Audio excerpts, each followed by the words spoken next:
Excretory system का हम क्या है बेटा, तो जो बैकग्राउंड में आपको ध्यान में रखना है ना एनिमल किंगडम वाले पार्ट से, कि अमोनोटेलिक कौन है, यूरियोटेलिक कौन है, यूरिकोटेलिक कौन है, उसका एक ब्रीफ पूरा रिवीजन करोगे कि अमाइनो एसिड किसका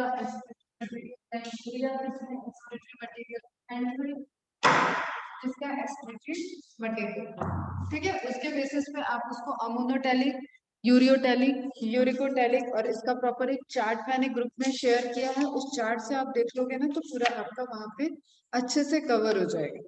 क्लियर कि एक्सक्रीटरी मैटर क्या है और उनका एनिमल का एग्जाम्पल क्या है, ठीक है। फिर हमें एक कॉन्सेप्ट ध्यान में रखना है ऑस्मो रेगुलेशन का, होम्योस्टेसिस का।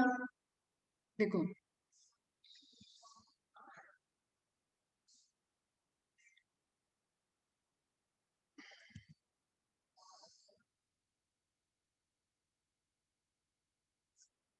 हमें ध्यान में रखना है कि होम्योस्टेसिस क्या है, ठीक है। जो इंटरनल मेंटेन है सारी mechanism maintenance of steady state inside the body, that is homeostasis. फिर एक वर्ड आता है ऑस्मो रेगुलेशन, विजिबल है ना।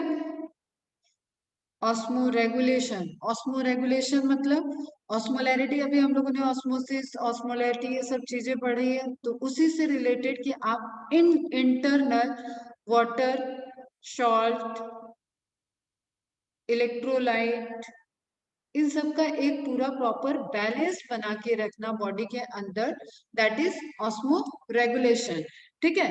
तो maintenance of salt water concentration in steady state, एक एक फंक्शनल के लिए एक स्टेट बना के रखना कि किसको ट्रांसपोर्ट करना है, किसको एक्सपोर्ट करना है, मतलब इंपोर्ट करना है, एक्सपोर्ट करना है, इस तरीके के प्रोसेस बॉडी के अंदर मेंटेन है, दैट इज ऑस्मो रेगुलेशन।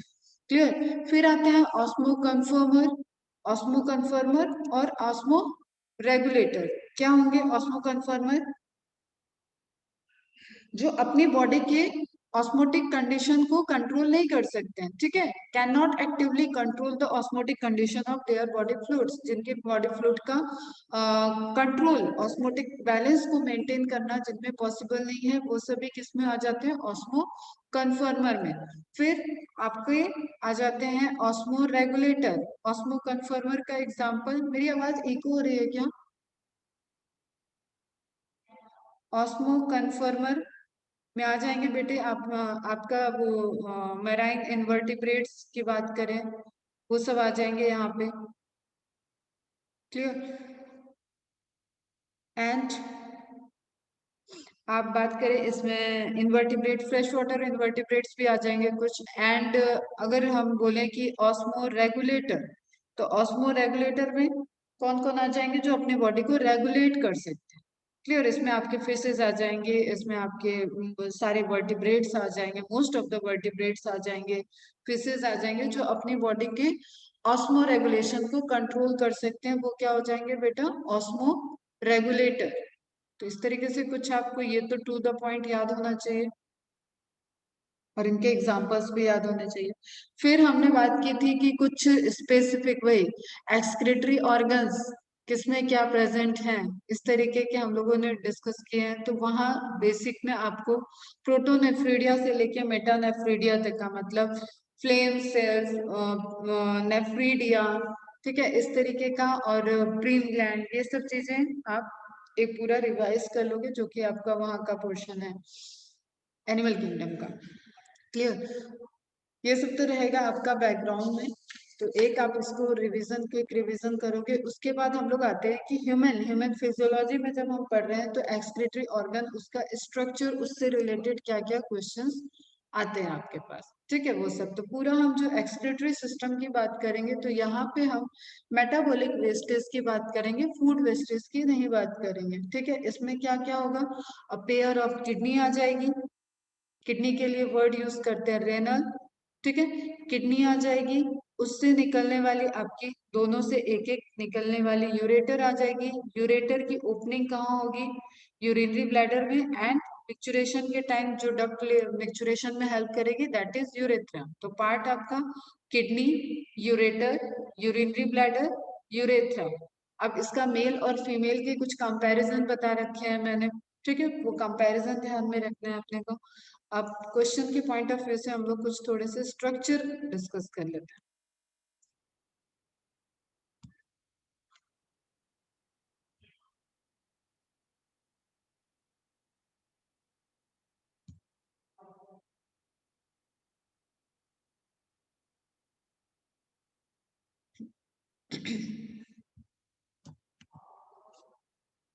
ठीक, in humans the excretory system consists of a pair of kidney, one pair of ureter, one urinary bladder and one urethra।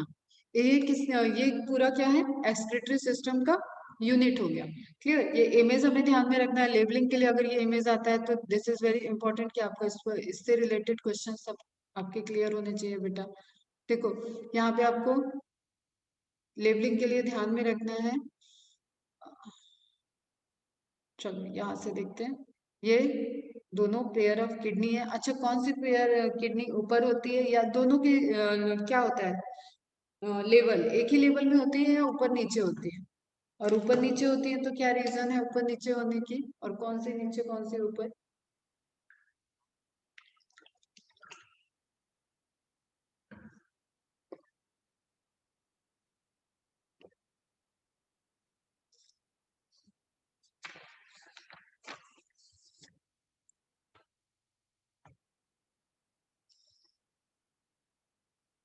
Fast बताओ।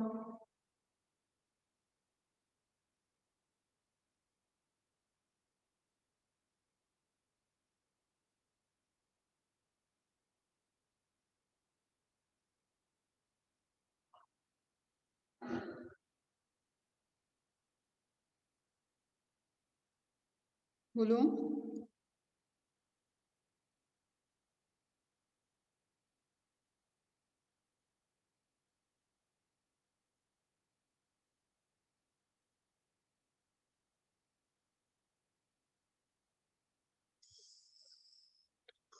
दोनों किडनी की पोजीशन क्या होती है?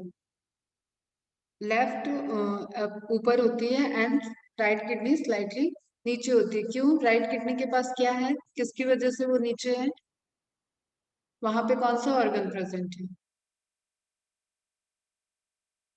Liver, correct. ठीक है, लीवर के होने की वजह से राइट किडनी थोड़ा सा लेवल में नीचे होती है। अब किडनी की साइज से रिलेटेड क्वेश्चन आता है बेटा, एक तो वो ध्यान में रखना। क्या क्या दिया हुआ है आपके एनसीईआरटी में? 10 से 12 सेंटीमीटर लेंथ दिया है, 5 to 7 सेंटीमीटर विड्थ दिया है एंड 2 to 3 सेंटीमीटर उसकी थिकनेस दी है। ठीक है, फिर आप ये देख रहे हो कि यहाँ पे जो ओपनिंग है इसके यूरेटर में ओपनिंग है, कलेक्शन यूरिनरी ब्लैडर में एंड यूरेथ्रा। जो ब्लड सप्लाई देगी वो क्या होगी? एरोटा। जो ब्लड सप्लाई ला रही है वहां से, मतलब जो हाइलम, एक तो हाइलम प्लेस याद रखना है जहां से सब कुछ एंटर कर रहा है। ठीक है, ये कॉनकेव कॉन्वेक्स शेप में होता है। दो दो सरफेस, जिस सरफेस से सब कुछ एंटर कर रहा है, जहां से जिस पोजीशन से, वो पोजीशन क्या हो जाएगी? Highness, hilum. सेम लंग्स में भी वर्ड यूज करते हैं जहां से आपका आर्टरी, वेन, नर्वस सिस्टम सब एंट्री कर रही है। ठीक है, और लंग्स में वहां पे ट्रैकिया भी एंट्री कर रही है, तो दैट इज हाइलम। यहाँ से आपका क्या क्या एंट्री हुआ? अंदर की तरफ रेनल आर्टरी जाएगी, बाहर रेनल वेन आ रही है एंड इस पोजीशन पे आप देख रहे हो कि यहाँ से आपको पूरा एक सप्लाई, अब इस फिगर में तो नहीं दिख रहा है, जो भी आपको वहां से कलेक्टिंग यूरेटर को देखो, यूरेटर भी इसी से बाहर निकल रहा है, तो दैट इज हाइलस। अभी हम लोग और इमेज देखते हैं इसकी। फिर आप यहाँ पे मेडुला और कॉर्टेक्स वाला कॉन्सेप्ट ध्यान में रखो। कोई भी ऑर्गन अगर टू इक्वल पार्ट में डिस्ट्रीब्यूट हो सकता है, कट करे उसका, और वो दो पार्ट में डिवाइडेड दिख रहा है और रिपीटिंग यूनिट दिख रही हो वहां पे, तो इनर को हम लोग मेडुला बोलते हैं एंड आउटर को कॉर्टेक्स बोलते हैं। क्लियर, उसी से मेडुलरी रे वगैरह वो सारी चीज आते हैं। अभी देखते हैं दूसरे इमेज में। तो लेबलिंग के लिए ध्यान में रखना है, मेन जो फॉर्मेशन ऑफ यूरिन हो रहा है वो तो किडनी में ही होगा। तो kidney is reddish brown bean shaped structure situated between the level of last thoracic and third lumbar vertebra. ये एक आपका क्वेश्चन है, last thoracic and third lumbar vertebra. ठीक है, ये पोजीशन है। ठीक है, और कहाँ पे होगी? Dorsal inner wall of the abdominal cavity, close to the dorsal inner wall of the abdominal cavity, थोड़ा सा आपका ये पीछे की तरफ होती है।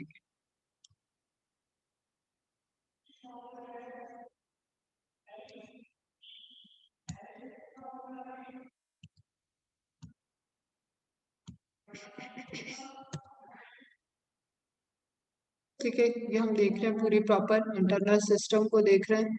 यहाँ पे आप देख रहे हो पूरा सारा उसका urinary bladder, ureter, left kidney slightly up है साइड में, एंड राइट किडनी का लेवल थोड़ा सा लो है। डॉर्सली हम देख रहे हैं, ये डॉर्सली है। क्लियर? इस तरीके से हम मार्क करते हैं जब, तो किडनी को पीछे की साइड से डॉर्सली सरफेस से मार्क करते हैं। और ये पाल्पेशन जब हम उसको टच करके फील करने की कोशिश करते हैं, दैट इज पाल्पेशन। फिर हम ये देख रहे हैं जो उसका साइज पैरामीटर दिया हुआ है, एंड ठीक है ये। चलो अब थोड़ा सा स्ट्रक्चर पे बात कर लेते हैं जहां से क्वेश्चन आ सकता है। ठीक है, क्वेश्चन में हमें ध्यान में रखना है ये जो पोर्शन है, टू पार्ट में किडनी डिवाइडेड दिख रही है हमें। एक ये जो सेंटर में हम जो सब मार्क कर रहे हैं, that is medullary part, medulla. Clear? और एक जो चारों तरफ है पेरीफेरी पे है ये वाला पोर्शन, दैट इज कॉर्टेक्स। ठीक है, अब हम रेनल कॉर्टेक्स, किडनी का कॉर्टेक्स है इसलिए रेनल कॉर्टेक्स, रेनल मेडुला भी लिखा होगा कहीं, रेनल मेडुला, रीनल मेडुला। ठीक, अब इस मेडुलरी रीजन में कॉर्टेक्स रीजन आ जाता है, एंटर करता है। इसको क्या बोलते हैं? रेनल कॉलम ऑफ बर्टी, या इसको हम मेडुलरी कॉर्टेक्स भी कह सकते हैं। क्लियर है? मेडुलरी कॉर्टेक्स सेम एज जैसे प्लांट में मेडुला पिथरेज जाती है, उसी तरीके से हम यहाँ पे डिवाइड कर रहे हैं, उसको मेडुलरी कॉर्टेक्स बोल रहे हैं। या एक जो उसके लिए क्वेश्चन पूछा जाता है, that is renal column of Bertie. ठीक है, कॉलम्स ऑफ बर्टिनी भी इसको कहते हैं। क्या होगा ये? Cortex which x tends in between the medullary pyramid. अब मेडुलरी पिरामिड कौन सा स्ट्रक्चर है? ये स्ट्रक्चर जो पिरामिड शेप में जो कॉर्टेक्स मेडुला को डिवाइड कर रहा है, ठीक है, कोन लाइक स्ट्रक्चर में, that is medullary pyramid. Clear? इसी में आपको पता है नेफ्रॉन सब एम्बेडेड यहीं पे होते हैं, यहीं से सारा यूरिन का फॉर्मेशन चल रहा है और वो आगे की तरफ स्टोर होते हुए आगे की तरफ यूरेटर तक फ्लो करेंगे। फिर हमें यहाँ पे और कौन सा टर्म लेना है? कैलिसेस की बात करें, कैलिक्स जो बड़ी लार्ज कैलिस है, दैट इज मेजर कैलिस। और ये जो आपकी छोटी छोटी छोटी यहाँ पे ये सब है, ये सब क्या हो जाएंगे बेटा? Minor calyces. तो हमें लेबलिंग ध्यान में रखना है, minor calyces, major calyces, and जो आपका पूरा मेजर कैलिसेस जिस स्ट्रक्चर में ओपन कर हो रहा है, दैट इज पेल्विस।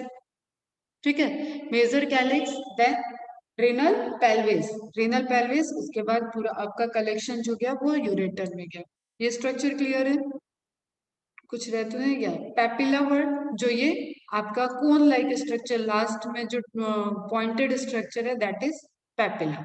और ये जो कैविटी बन रही है कॉर्टिकल मेडुलरी रेस की वजह से, that is sinuses, renal sinuses. Clear है इतना?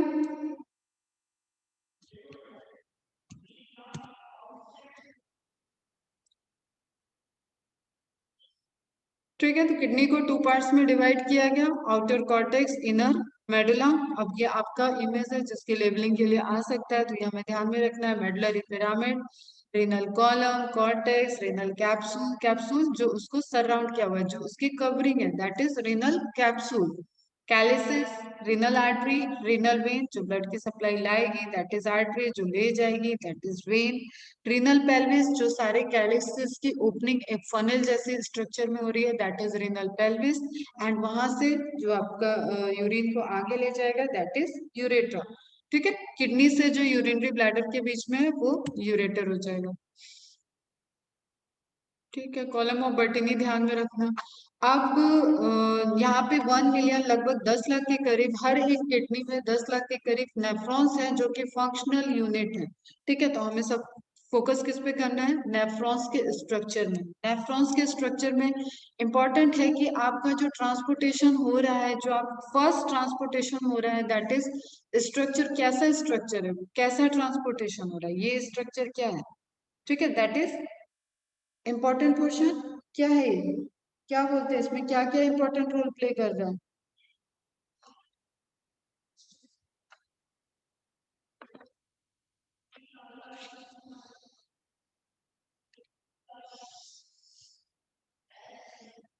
इसको क्या क्या कह रहा है बेटा? एक तो यहाँ पे क्या टफ्ट ऑफ कैपिलरीज आ रही है, टफ्ट ऑफ कैपिलरीज को क्या बोलते हैं? ग्लोमेरुलस। ठीक है, मतलब जो रेनल आर्टरी, जो यहाँ तक सप्लाई, नेफ्रॉन तक सप्लाई आई थी, आर्ट्रियोल है। रेनल आर्टरी अंदर आके है, फिर नंबर ऑफ छोटी छोटी आर्टरीज में डिवाइड होगी, दैट इज आर्ट्रियोल। जो जितना महीन वो होता है ना, मेल्पिजियन बॉडी, हाँ करेक्ट। ठीक है, जितना वो फाइन एक आर्टरी डिवाइड होती जाती है, तो एक फाइन आर्टरी को बोलते हैं आर्ट्रियो। तो जो ब्लड ला रही है ग्लोमेरुलस में, उसको बोलेंगे एफरेंट। जो ले जा रही है, मतलब ग्लोमेरुलस से बाहर ले जा रही है, एंड फिर वो पीसीटी और हेनलेस लूप के साथ पैरेलली पूरा डिस्ट्रीब्यूट होती है, वो क्या हो जाएगी? एफरेंट। ठीक है, और ये जो टफ्ट, एक पूरा टफ्ट बना रही है, जैसे आई, ये ब्लड आया और ये पूरी आर्टरियोल ने ये टफ्ट बना दिया, और यहाँ से लार्ज अमाउंट में जो फिल्ट्रेशन हो रहा है, अल्ट्रा फिल्ट्रेशन हो रहा है, उस फिल्ट्रेशन में मैक्सिमम अमाउंट में यहाँ से तुरंत सारा प्लाज्मा फिल्ट्रेट हो गया। ठीक है, फिल्ट्रेट हो गया, तो ये जो येलो वाला पोर्शन दिख रहा है वो नेफ्रॉन का पार्ट हो जाएगा, और जो आपका रेड वाला पोर्शन है वो कैपिलरीज का पार्ट हो जाएगा। उसको देखते हैं फिर वन बाय वन, जो पूरा प्रोसेस देखते हैं। तो अब ये जो यूनिट हुई, इसको बोल रहे हैं Malpighian body. Clear? Bowman's capsule और ग्लोमेरुलस को एक साथ, glomerulus plus Bowman's capsule is known as Malpighian body, और एक वर्ड इसके लिए आता है रेनल कार्पसस। ठीक है, रेनल कार्पसस। तो इसमें आपको क्या क्या ध्यान में रखना है? एक तो ये ग्लोमेरुलस स्ट्रक्चर, दूसरी ये आर्ट्रियोल, कौन सी ब्लड ला रही है और कौन सी यहाँ से निकल रही है, मतलब इस कैप्सूल से कौन सी निकल रही है। ब्लड आ रहा है, जा रहा है, ये तो एक ही बात है। ठीक है, ब्लड आया, ग्लोमेरुलस, जो तुम्हारी मेल्पिजियन बॉडी है, रीनल कार्पसस पूरा स्ट्रक्चर बन रहा है, उससे जो ब्लड फ्लो किया वो एफरेंट आर्टरियोल से गया, एंड इसके बाद यहाँ पे तो मेजर अमाउंट में फिल्ट्रेशन हो जाता है, उसके बाद ये पूरा आपका पैरेलल चलेगी, ताकि एब्जॉर्प्शन और सिक्रेशन की प्रोसेस चलती जाए, और जब तक डीसीटी के पास से फाइनली वो कलेक्टिंग ट्यूब में, जब कंसंट्रेटेड यूरिन का फॉर्मेशन हो जाएगा, तो वो कलेक्टिंग ट्यूब में ट्रांसफर हो जाएगी। क्लियर? ये नॉर्मल सा स्ट्रक्चर है, एक मैकेनिज्म देखते हैं, तो अभी ये फिर बार बार ये स्ट्रक्चर आएगा। हमें यहाँ पे इस लेवल में ये याद रखना है, हेनलेस लूप। हेनलेस लूप का पार्ट क्या क्या? एक तो ग्लोमेरुलस वाला पार्ट हो गया, ग्लोमेरुलस बोमेन कैप्सूल, और इसको मिला के बोल दिए रीनल कार्पसस या मेल्पिजियन बॉडी। ठीक है, मेल्पिजियन बॉडी या रीनल कार्पसस। उसके बाद उसकी जो ओपनिंग है, जो फ्रंट में पास में है वोमेन्स कैप्सूल के पास में, दैट इज प्रॉक्सिमल, प्राइमरी। ठीक है, प्राइमरी पास में प्रॉक्सिमल, पीसीटी, एंड डिस्टल, दूर, डीसीटी। क्लियर? फिर अब पीसीटी और डीसीटी के बीच में जो ट्यूबुलर स्ट्रक्चर है, that is Henle's loop. Henle's loop में एक है डिसेंडिंग, मतलब जो नीचे की तरफ आ रही है, एक है असेंडिंग या ascending lip loop of Henle, ascending limb of loop of Henle. Clear? ये इस साइड होगी, और जब आप ये वासा रेक्टा का देखते हो, तो वासा रेक्टा इसके रिवर्स में होती है, वासा रेक्टा की इधर डिसेंडिंग होगी, इधर असेंडिंग होगी। वो भी देखते हैं अभी, काउंटर करंट मैकेनिज्म। तो स्ट्रक्चर वाइज हमें यहाँ हेनलेस लूप ध्यान में रखना है। हेनलेस लूप कन्वोलेटेड, पूरा जो नेफ्रॉन का कन्वोलेटेड स्ट्रक्चर है, उसमें मेल्पिजियन बॉडी, मेल्पिजियन बॉडी नेफ्रॉन का पार्ट नहीं है, इसमें नेफ्रॉन का पार्ट क्या है? Bowman's capsule. एंड नेफ्रॉन में जो आपकी कैपिलरी आई, पूरी नेफ्रॉन में जो कैपिलरी, जो ब्लड की सप्लाई आ रही है, वो आपकी एफरेंट आर्टरियोल से आएगी, और ग्लोमेरुलस उसको बोलेंगे जब वो टफ्ट ऑफ आर्टरीज बनाएगी, एंड देन एफरेंट आर्टरियोल। उसके बाद पैरेलली हेनलेस लूप और वासा रेक्टा। अब ये जो तुम्हारी आर्टरी, ये जो ब्लड कैपिलरीज बोले, इसको ज्यादा अच्छा रहेगा, ये जो ब्लड कैपिलरीज आ रही है साथ में, इसको बोलते हैं वासा रेक्टा, जो हेनलेस लूप के साथ साथ जा रही है, और बीच बीच में ये इसमें भी ब्रांच निकल रही है, क्योंकि इसको पूरा एब्जॉर्प्शन और सिक्रेशन का प्रोसेस करना है। क्लियर बेटा? तो उसको हम कलेक्टिवली क्या बोलते हैं? Vasa recta. Henle's loop, descending limb, ascending limb, vasa recta, and finally जो आपका हर नेफ्रॉन से, अब कितना है, 1 मिलियन नेफ्रॉन प्रेजेंट है एक किडनी में, लगभग 10 लाख नेफ्रॉन है। तो अलग अलग मेडलरी रीजन में अलग जो तुम्हारी मेडलरी पिरामिड है वहां पे इस तरीके के नेफ्रॉन्स कुछ कुछ कलेक्टिंग डक्ट में प्रेजेंट होंगे, और यहाँ से जो यूरिन का फॉर्मेशन हो रहा है वो कलेक्टिंग ट्यूब के थ्रू कैलाइसिस और पेपले से होते हुए कैलाइसिस वाले एरिया से होते हुए पेल्विस से उधर फिर यूरेटर में ट्रांसपोर्ट हो जाएंगे। ये स्ट्रक्चर क्लियर है?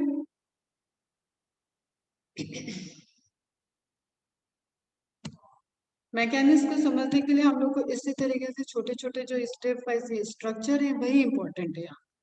अब अगर हम तुम्हें डायरेक्टली चले, ये तो मैं यहाँ पे एक पूरा कैप्सूल का स्ट्रक्चर दिखा रहा है वो में से, चलो लेयर की बात कर लेते हैं। लेयर में क्या क्या है, यहाँ पे फिर से एक बेसमेंट मेम्ब्रेन होगी जो कि तुम्हारी कैपिलरी की एंडोथेलियम एंड वोमेन्स कैप्सूल की एपिथेलियम के बीच में होगी। तो बेसमेंट मेम्ब्रेन पूरा अल्ट्रा फिल्ट्रेशन का वर्क कौन करेगा, अल्ट्रा फिल्ट्रेशन में रोल कौन प्ले करेगा? बेसमेंट मेम्ब्रेन तुम्हारा इधर से ले लेते हैं, कैपिलरीज से ब्लड आ रहा है तो उस साइड से लेते हैं। कैपिलरीज की एंडोथेलियम, बेसमेंट मेम्ब्रेन एंड जो बोमेन्स कैप्सूल या ग्लोमेरुलस कैप्सूल है उसकी एपिथेलियम, ये तीनों मिलके तुम्हारे क्या बनाएंगे, एक फिल्ट्रेशन यूनिट बनाएंगे, अल्ट्रा फिल्ट्रेशन। और यहाँ पे एक सेल भी थी है, पोडोसाइट सेल, ठीक है, एक जो स्लिट स्लिट बनाएंगे, मतलब ऐसी एलोंगेटेड पोर बनाएंगे, और ये बहुत ही अल्ट्रा फिल्ट्रेशन टेक्निक के थ्रू यहाँ से पूरा ट्रांसपोर्टेशन होगा, एदर एक्टिवली और पैसिवली। ठीक है, जिस तरीके की रिक्वायरमेंट होगी उस तरीके का ट्रांसपोर्टेशन हो जाएगा। तो वो सेल क्या होंगे बेटा, पोडोसाइट्स। पोडोसाइट सेल्स का नाम याद रखना है। कहाँ पे प्रेजेंट है पोडोसाइट्स, किसमें प्रेजेंट है, वुमेन्स कैप्सूल की एपिथेलियम। ठीक है, क्लियर है? तो पोडोसाइट सेल्स किसका पार्ट है, ये आ जाता है। और ये स्लिट का फॉर्मेशन, स्लिट मतलब एलोंगेटेड पोर, ऐसे राउंड रहेगा तो उसको पोर बोलेंगे। फिर चलो अब यहाँ तो और कुछ ऐसा बहुत इम्पोर्टेंट है नहीं।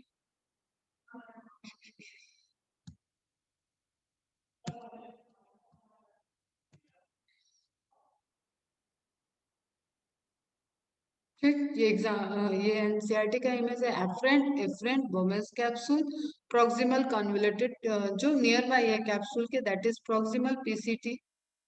एंड जो डिस्टेंस पे होगी, ट्यूब के डिस्टेंस में होगी जो, लेकिन नेफ्रॉन ऐसा कॉम्प्लिकेटेड स्ट्रक्चर, छोटा छोटा स्ट्रक्चर है तो वो राउंड होके पूरा नियर बाय आता है, जो आपका पूरा वो जक्स्ट्रा कौन से रेसेप्टर थे उसको एक्टिवेट करेंगे। ठीक है, रेनिन का सिक्रीशन वगैरह जो मैकेनिज्म चलेगी वो इसीलिए क्योंकि वो वहां पे सेंस कर सकता है, तो नियर बाय ही होते हैं। तो पीसीटी, हेनलेस, डीसीटी स्ट्रक्चर ध्यान में रखना, PCT, Henle's, DCT, ascending, descending, ascending, and then जो सीक्वेंस है आपका। ठीक है, तो अगर हम सीक्वेंस की बात करें तो इसमें पूरा जो आपका एक पूरा सीक्वेंस देख लेते हैं एक बार, कि जो पैसेज ऑफ यूरिन है उसका सीक्वेंस मैं लिखूं तो कहाँ से स्टार्ट हो रहा है, ये नेफ्रॉन, नेफ्रॉन, हर एक नेफ्रॉन किस में ओपनिंग हो रही है, कलेक्टिंग डक्ट। सभी कलेक्टिंग डक्ट की ओपनिंग कहाँ पे जा रही है, हर वो तुम्हारा क्या था, डक्ट ऑफ बैलेनी। ठीक है, जो उसको कलेक्ट कर रही है दैट इज डक्ट ऑफ बैलेनी। फिर एक तुम्हारा पैपिला जो पॉइंटेड वाला पोर्शन हो गया, दैट इज पैपिला। फिर पैपिला आपका कहाँ ओपन हो रहा था, रेनल कैलिक्स में, माइनर बोले या मेजर बोले एक ही बात। ठीक है, माइनर में होगा तो फिर renal minor calyces and then major calyces, उसको कलेक्टिवली लिख देते हैं renal calyces. And renal calyces तुम्हारा कहाँ ओपनिंग होगा, रीनल पेल्विस। सीक्वेंस ध्यान से देखना, हो सकता है मैं गलत कर जाऊं। रीनल पेल्विस बाहर आ गया यूरेटर, यूरेटर से तुम्हारा urinary bladder and urinary bladder urethra. ये सीक्वेंस ध्यान में रखना। ठीक है, सब कवर हो गया ना? बस रीनल कैलिसिस को हम फिर से माइनर और मेजर में कर सकते हैं। तो ये सीक्वेंस भी ध्यान में रखना।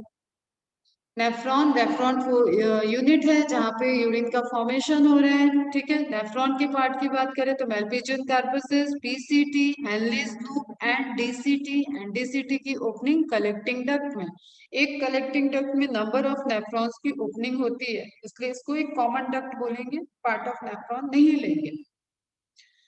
क्लियर है, ठीक है। फिर वहां से डक्ट ऑफ बेलेनी जो इसका कलेक्टिंग, कई सारी कलेक्टिंग डक्ट को ज्वाइन करता है। देन पैपिलरी जो आपका मेडुलरी का पॉइंटेड पोर्शन था। देन माइनर कैलेसिस, फिर मेजर कैलेसिस, रीनल कैलेसिस बोले उसको, फिर renal pelvis, then ureter, then urinary bladder and urethra. ये एक सीक्वेंस हो गया।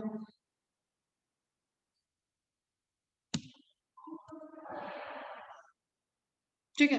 अब टाइप्स ऑफ नेफ्रॉन हो जाता है कि उसका हेनलेस लूप कितना डेप्थ तक गया है। जक्स्टा मेडुलरी होगा, जो मेडुला तक नेफ्रॉन्स जाएंगे उनको जक्स्टा मेडुलरी बोलेंगे, और जो कॉर्टिकल रीजन में रह जाएंगे उनको कॉर्टिकल नेफ्रॉन्स बोलेंगे। क्लियर है, ठीक है। तो मेन जो फंक्शन करता है, जो मेन रोल प्ले करता है, जैसे ये इमेज देखें तो इस इमेज में हमें दिख रहा है कि पूरा डेप्थ तक गई हुई हेनलेस लूप आपको इसमें दिख रही है, ठीक है। जो मेन पार्टिसिपेट करेगा वो ये वाले नेफ्रॉन्स होंगे, ठीक है। Juxtamedullary nephron, juxtamedullary nephron name ही इंडिकेट कर रहा है। और दोनों में डिफरेंस किस चीज का है बेटा?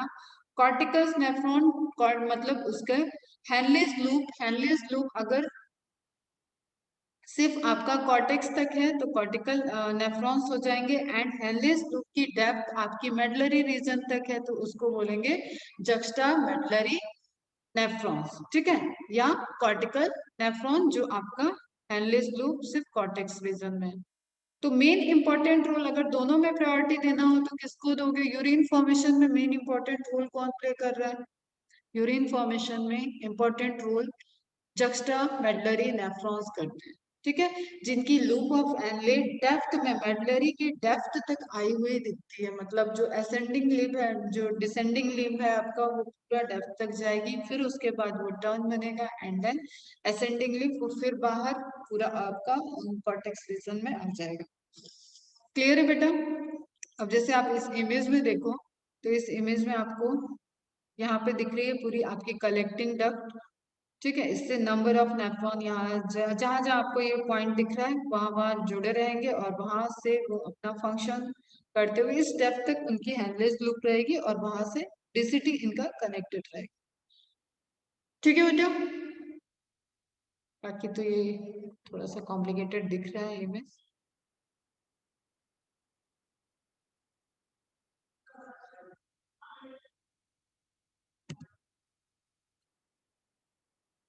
तो टू टाइप्स ऑफ नेफ्रॉन, हाँ ये वाला इमेज अच्छा है, सुंदर साफ। टू टाइप ऑफ नेफ्रॉन ध्यान में रखना है, cortical nephron and juxta medullary nephron, जिसकी डेप्थ थोड़ा ज्यादा होगी।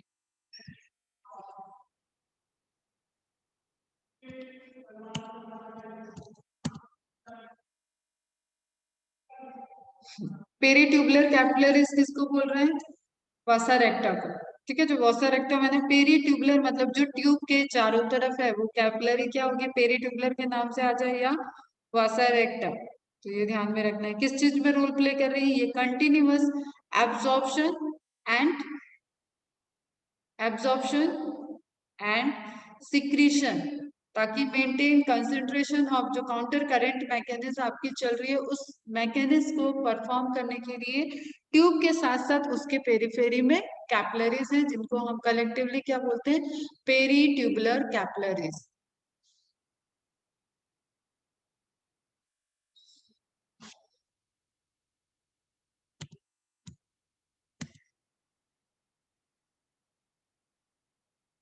कुछ पॉइंट्स यहाँ पे लिखा हुआ है, देखते हैं।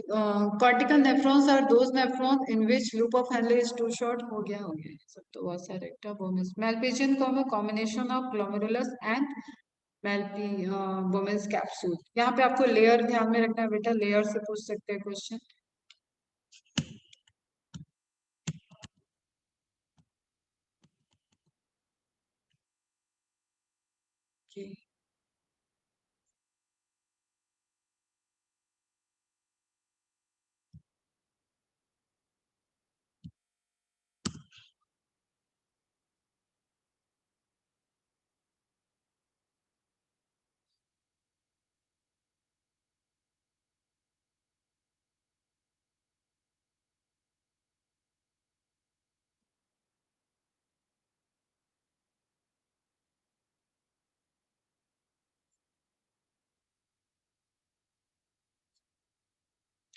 विजिबल है स्क्रीन? विजिबल है बेटा?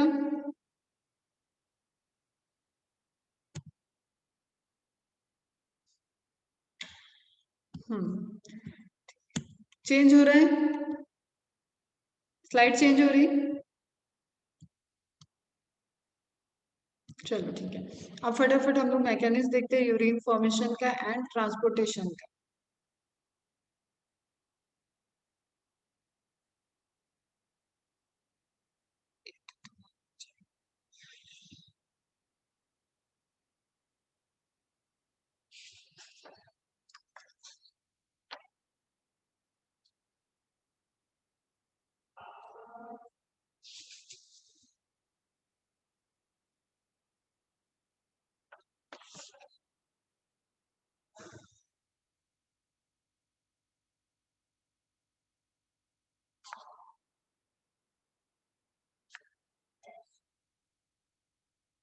इतनी सारी थ्योरी में तो टाइम लगेगा, कोई ऐसा इमेज लेते हैं जिससे दिखा फटाफट एक्सप्लेन।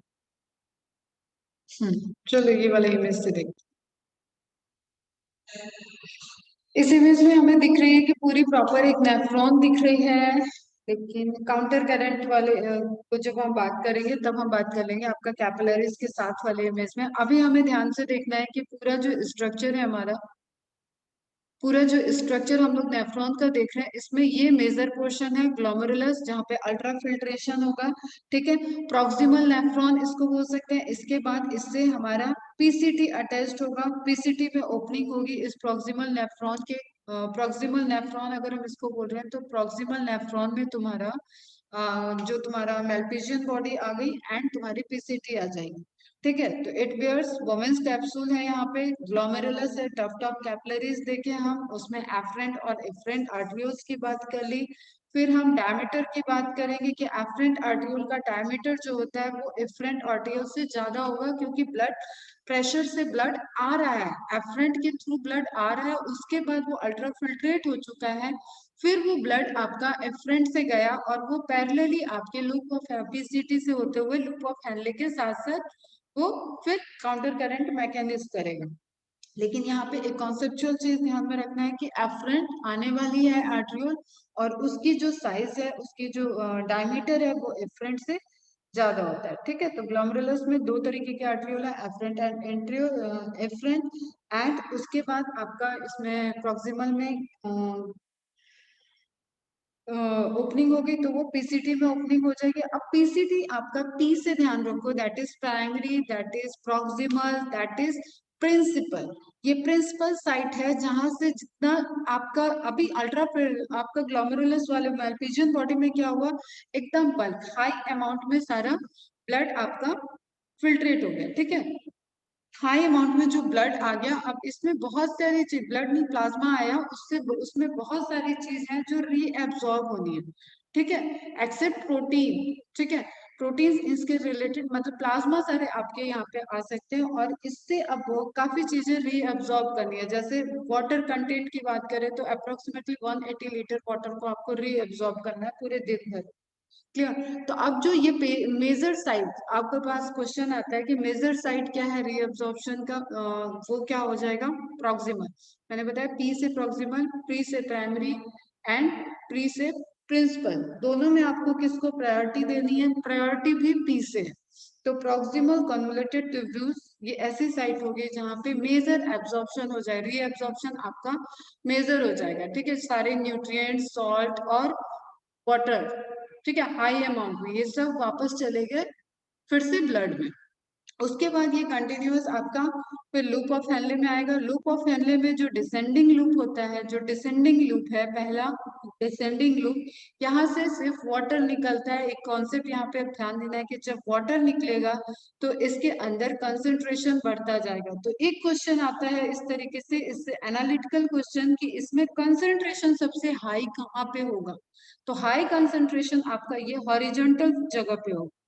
क्लियर? क्योंकि जब डिसेंडिंग आ रहा है तो वाटर निकल रहा है, इट मीन्स कि अंदर सॉल्ट का कंसंट्रेशन, जो भी सॉल्ट है अभी जो एक्सक्रीटरी मटेरियल मेनली होगा उसका कंसंट्रेशन यहाँ पे हाई हो रहा होगा, ठीक है, या NaCl भी प्रेजेंट है तो उसका कंसंट्रेशन इस पोजीशन में हाई होगा। फिर जैसे वो असेंडिंग लूप की तरफ बढ़ेगा, असेंडिंग लूप में क्या होता है, वाटर दोनों का ट्रांसपोर्टेशन, दोनों का मैकेनिज्म ऑफ ट्रांसपोर्टेशन अलग अलग है, दोनों की मेम्ब्रेन अलग अलग तरीके से वर्क कर रही है। डिसेंडिंग लूप की जो मेम्ब्रेन है वो वाटर को रिलीज कर रही है, और असेंडिंग लूप की जो मेम्ब्रेन है वो वाटर को रिलीज नहीं कर रही है, वो सॉल्ट को रिलीज कर रही है। अब यहाँ पर आपको लॉजिकल सोचना है कि वाटर तो निकल गया था, इट मीन्स कि ये पोजीशन आपका हाईली कंसंट्रेशन है, कंसंट्रेटेड है। अब अगर असेंडिंग रीड में, असेंडिंग वाले पोर्शन में लूप में आपके वाटर नहीं निकल रहा है, सॉल्ट बाहर आने लगा, सॉल्ट आपका बाहर आ रहा है, ठीक है, आयंस बाहर आ रहे हैं, तो इट मीन्स कि जितना भी वाटर यहाँ पे प्रेजेंट था वो क्या होता जा रहा है, डाइल्यूटेड, इसलिए इसको मोर कंसंट्रेटेड बोल रहे हैं। समझ में आई ये बात? ये क्या होता जाएगा, यहाँ पे सॉल्ट निकल रहा है, जो ये 1 2 3 है आपका, यहाँ पे ये लेबलिंग आपको करनी होगी कि सॉल्ट क्या क्या निकल रहा है और यहाँ पे वाटर निकल रहा है। तो अब हमें पता है कि जो ये फिर फाइनली यहाँ पे आ गया, उसके बाद डिस्टल ट्यूब्यूल, डिस्टल ट्यूब्यूल वाले पोर्शन में आपका अकॉर्डिंग टू रिक्वायरमेंट, क्या रिक्वायरमेंट है उसके अकॉर्डिंग वहां पे कंसंट्रेशन और बैलेंसिंग होती है कि अभी पोटेशियम आयन को किधर जाना है। पोटेशियम आयन तुम्हारा दोनों रीअब्सॉर्प्शन एंड सिक्रीशन दोनों में दिखेगा। जो इमेज है इसमें एनसीईआरटी वाली इमेज लेते हैं जरा,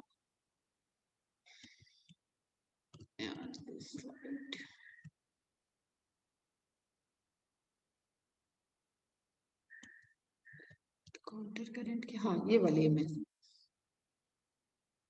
इस इमेज में ध्यान से देखो तो पोटेशियम आयन तुम्हें दोनों जगह दिख रहा है, एक तुम्हें यहाँ पे भी दिख रहा है, यहाँ पे निकलते हुए दिख रही है, एंड यहाँ पे एंट्री होते हुए दिख रही है, ठीक है। तो ये जो एंट्री हो रहा है दैट इज आपका ये रीअब्सॉर्ब हो रहा है, ठीक है, ये आपका सिक्रीट हो रहा है, मतलब अंदर जा रहा है, यूरिन में अंदर जा रहा है, और जो बाहर हो रहा है दैट इज रीअब्सॉर्प्शन, एब्सॉर्ब हो रहा है, निकल रहा है।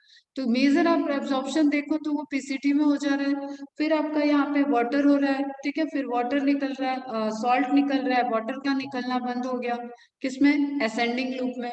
डिसेंडिंग में वाटर निकला, असेंडिंग में सॉल्ट निकला, ये वाटर जो अंदर रह गया होगा वो डाइल्यूटेड होने लगेगा, उसके बाद डीसीटी में फाइनली अकॉर्डिंग टू रिक्वायरमेंट, अब जैसे रिक्वायरमेंट होगी उस वक्त उसके अकॉर्डिंग सॉल्ट और यहाँ पे इलेक्ट्रोलाइट का ट्रांसपोर्टेशन होता है कि क्या अब अंदर आना है, क्या कंसेंट्रेटेड होना है। और इसमें मेडुला का ऑस्मोटिक बैलेंस भी बनाए रखना बहुत इंपॉर्टेंट है, इसलिए कुछ अमाउंट में यूरिया भी निकलता है, ताकि बाहर आपको काउंटर करंट मैकेनिज्म चलने के लिए जो मैकेनिज्म वो जो कंसंट्रेशन चाहिए वो कंसंट्रेशन बनी रहे, ठीक है। तो अभी डिसेंडिंग हो गया, क्लियर है। यहाँ पे सेल्स कौन सी होंगी, अगेन आपकी फ्लैट एपिथेलियम सेल्स प्रेजेंट होंगी डिसेंडिंग में, एंड असेंडिंग में आपकी squamous, simple squamous epithelium present होंगी आपकी असेंडिंग लिम्ब में, ठीक है। तो लूप ऑफ हेनले में दो लेयर याद रखनी है, एक जो वाटर को सिक्रीट कर रही है वो किसकी बनी हुई है, फ्लैट एपिथेलियम, क्यूबाइडल एपिथेलियम होगी, ठीक है, एंड उसके बाद जो आपका असेंडिंग होगा वहां पे स्क्वेमस होगी, सिंपल स्क्वेमस एपिथेलियम सेल्स होंगी, और यहाँ पे आपका जो एक फिर से लाइनिंग आपकी क्यूबाइडल एपिथेलियम की होगी, और वहां से आपका सॉल्ट बाहर निकल सकता है, एक्वापोरिन्स नहीं होंगे, इस वजह से वाटर मॉलिक्यूल बाहर नहीं आ पाएगा। क्लियर है बेटा? ठीक। फिर डिसेंडिंग, फाइनली आपका जो डिस्टल नेफ्रॉन में ओपनिंग होती है, डिस्टल नेफ्रॉन में आपकी ऐसे ही है एज पर रिक्वायरमेंट, ठीक। और उसके बाद जो भी आपका diluted concentrated form of urine है वो कलेक्टिंग डक्ट को ट्रांसफर हो जाएगा, और कलेक्टिंग डक्ट में अभी आप ध्यान रखो, देखो जो रिक्वायरमेंट है उसके अकॉर्डिंग यहाँ पे कंसंट्रेट होके आ रहा है, एक तो यूरिया, यूरियोटेलिक हम लोग यूरिया यहाँ पे कंसंट्रेट होके आया, यूरिन में है, लेकिन ऑस्मोटिक बैलेंस को मेंटेन करने के लिए यूरिया यहाँ से सिक्रीट भी होता रहता है, बाहर का कंसंट्रेटेड ऐसा सॉल्ट रहेगा, कंसंट्रेटेड ही रहेगा, यहाँ पे हाई कंसंट्रेशन रहेगा, तभी ये वाटर मॉलिक्यूल मूव कर रहे हैं, वाटर मॉलिक्यूल का वाटर पोटेंशियल अंदर हाई होगा, ठीक है, बाहर कंसंट्रेशन हाई है, तो लोअर कंसंट्रेशन से हायर कंसंट्रेशन वो मूव करेगा। इस हायर कंसंट्रेशन को बनाए रखने के लिए इस ये यूरिया भी निकलता है, तो ये भी कॉन्सेप्ट में ध्यान रखना है। ऐसा नहीं है कि अरे कलेक्टिंग डक्ट से तो फाइनली यूरिन का फॉर्मेशन हो गया तो यूरिया तो नहीं निकलेगा, यूरिया भी निकल सकता है एज पर रिक्वायरमेंट। क्लियर?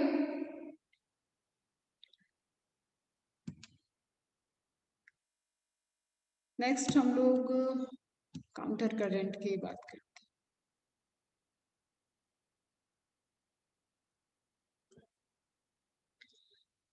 ठीक है कि कैसे ये कंसंट्रेटेड होता जा रहा है फिल्ट्रेट, और इसमें दोनों का क्या रोल है, दोनों मतलब हेनलीज लूप एंड कैपिलरीज। तो आप इसको काउंटर करंट क्यों कह रहे हैं और इसका क्या यूज है, किस तरीके से ये फंक्शनिंग कर रही है बेटा, उसको आप इस इमेज से देखते हैं और एक आपकी इस इमेज से देखते हैं। ठीक है, इसमें अलग अलग दिया हुआ है इसलिए पहले आप इस इमेज में देखो ध्यान से। काउंटर करंट है, इट मीन्स कि दोनों एक दूसरे के पैरेलल चल रही है। ये पैरेलल हुआ, ये हेनलीज लूप है, येलो वाला हेनलीज लूप है एंड ये रेड वाला आपका वासर एक्ट है। क्लियर? अब ध्यान ये रखना है कि इसका डिसेंडिंग है, डिसेंडिंग की तरफ वासर एक्टा का असेंडिंग होगा, इसका डिसेंडिंग वासर एक्टा के डिसेंडिंग की तरफ हेनलीज लूप का असेंडिंग होगा। That is counter current. ठीक है, जब इससे सॉल्ट निकल रहा होगा तो वो सॉल्ट को एब्जॉर्ब, कैपिलरी सॉल्ट को एब्जॉर्ब कर रही होगी। जब इससे वाटर निकल रहा होगा तो कैपिलरी वाटर को ले रही होगी। जब तुम्हारा हेनलेस लूप से वाटर निकलेगा तो कैपिलरी वाटर को लेगी, एंड जब हेनलेस लूप से सॉल्ट निकलेगा तो उस साइड वाटर नहीं निकलेगा, उसको वाटर को वो एब्जॉर्ब करेगा। क्लियर है? वहां पे अपोजिट चलेगा, दोनों की मैकेनिज्म अपोजिट चलेगी ताकि मेंटेन रहे पूरा एक कंसंट्रेशन। अगेन वही कंसंट्रेशन की बात है, क्योंकि जो आपका ये नेफ्रॉन जो मेडलरी रीजन की आपके कंसंट्रेशन है ना, वो डेप्थ में बढ़ती जा रही है। That is the mechanism. जो आपका ये 300 600 900 ये तो इनर लिखा हुआ है। फिर इसी तरीके से मेडलरी इंटरस्टिशियल स्पेस की बात करें तो वहां पे कंसंट्रेशन 300 600 900 1200 मिली ऑस्मो पर लीटर, इस तरीके से कंसंट्रेशन आपका यहाँ पे मेंटेन रहना चाहिए डेप्थ में, तभी ये पूरा प्रॉपर यूरिन फॉर्मेशन का फंक्शन हो सकता है। क्लियर? पॉइंट देखते हैं। Filtrate entering the descending limb become progressively more concentrated as it loss. Descending limb becomes progressively more concentrated as it loses water. जैसे जैसे वाटर निकलेगा उसका कंसंट्रेशन बढ़ेगा। The ascending limb pumps sodium and potassium and chloride and filtrate become hypoosmotic, मतलब वहां पे diluted, फिर से डायल्यूटेड। इसके कंपैरिजन में देखते हैं जो तो कंसंट्रेशन की हम बात कर रहे हैं 300 600 900, तो सबसे हॉरिजॉन्टली वो 1200 है सबसे मैक्सिमम। उसके बाद सॉल्ट बाहर निकलने लगे, एक एक एरो को देखो, सॉल्ट बाहर निकलने लगे तो कंसंट्रेशन आपका डाउन होने लगे। क्लियर? 900 600 100, तो असेंडिंग में क्या हो रहा है, वो कंसंट्रेशन डाउन होता जा रहा है। इसके कंपैरिजन में यूरिन तो कंसंट्रेटेड हो रही है, लेकिन यहाँ पे आपका वाटर क्योंकि अब यहाँ पे निकलना बंद हो गया है और सॉल्ट बाहर जा रहा है, तो ऑटोमेटिकली जो वाटर उसके अंदर प्रेजेंट था वही वाटर डाइल्यूट होता जा रहा है। क्लियर? तो कॉन्सेप्चुअली इस चीज को आप ध्यान रखोगे, हो सकता है करेक्ट स्टेटमेंट वगैरह जो स्टेटमेंट वाइज क्वेश्चन आ रहे हैं उसमें इस तरीके के स्टेटमेंट दिए हों। The ascending limb pumps out sodium and potassium and chloride and filtrate becomes hypoosmotic. Blood in the vasa recta removes water leaving the loop of Henle. और हमें पूरा वाटर भी रीअब्सॉर्ब कराना है। जितना वाटर रीअब्सॉर्ब होता जाएगा उतना ज्यादा यूरिन क्या होती जाएगी, कंसंट्रेटेड होती जाएगी, कंसंट्रेटेड यूरिन होगी और उसके बाद वो आगे ट्रांसपोर्ट होगी। ठीक है, अब ये आपकी एनसीईआरटी के काउंटर करंट की इमेज है। यहाँ पे आप इससे देखते हैं दोनों का कलर सेम ही ले रखा है इसमें। ये पीसीटी, ठीक है, लूप ऑफ हेनले डिसेंडिंग, ये असेंडिंग एंड ये ट्रांसवर्स वाला पोर्शन। अब कंसंट्रेशन देखो यहाँ पे सबसे हाई है, इस पे ध्यान दोगे क्वेश्चन सॉल्व करते वक्त। ठीक, फिर कम होता जा रहा है, कम होता जा रहा है, और डीसीटी एज पर रिक्वायरमेंट, जिस तरीके से सॉल्ट को अंदर लेना होगा या बाहर लेना होगा उसके तरीके से वहां पे, क्योंकि मैक्सिमम वाटर को रीअब्सॉर्प्शन जितना बॉडी में वाटर बॉडी फ्लूइड अगर ज्यादा हो रखा होगा तो ये यहाँ पे यूरिनेशन की फ्रिक्वेंसी को हाई कराना पड़ेगा। ठीक है। बॉडी फ्लूइड अगर कम हो रखा होगा तो वाटर को रीअब्सॉर्ब कराना होगा, तो डीसीटी पूरा फुल्ली वर्क करता है एज पर रिक्वायरमेंट। फिर मैंने एक ये बताया तुम्हें कि यूरिया पे ध्यान देना है कि डीसीटी से भी यूरिया निकलता है टू मेंटेनिंग दिस कंसेंट्रेशन। ठीक है, ये ऑस्मोलैरिटी जो मेंटेन हुई है सॉल्ट के प्रेजेंस होने की वजह से। देखो ये कॉर्टेक्स रीजन है, ये आउटर मेडुला है, ये इनर मेडुला है, एंड ये आपका इनर मेडुला में सबसे ज्यादा हाई कंसंट्रेशन दिख रहा है। तो जो जितना डेप्थ तक हेनरीज लूप जाएगी वो उतना काउंटर करंट मैकेनिज्म करेगी और वो उतना कंट्रीब्यूट करेगी यूरिन के फॉर्मेशन, कंसेंट्रेटेड यूरिन के बनाने में। क्लियर है बेटा? किसी को कुछ पूछना है यहाँ पे?